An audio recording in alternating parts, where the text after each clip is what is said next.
In this video, I'm going to show you how to delete the maintenance file in WordPress, which may sometimes cause your website to be stuck in the maintenance mode during an update. So generally the process is as follows. Log into your hosting account and then go to control panel areas such as cPanel, and then look for the file manager. Now go to the root directory where your WordPress is installed.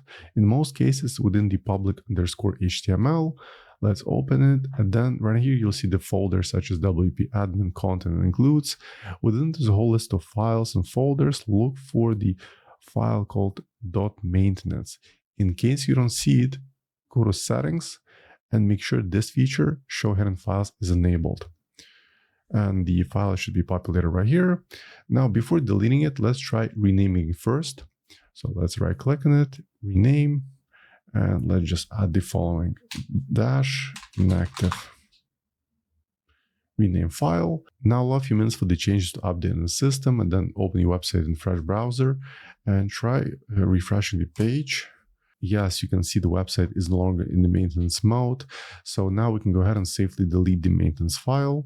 Let's go back to the file manager and then highlight the maintenance file, right click, delete, and then confirm. Perfect. So that's pretty much it for this video. Hope you found this tip helpful. If more WordPress tutorials, please subscribe to my channel. Thank you.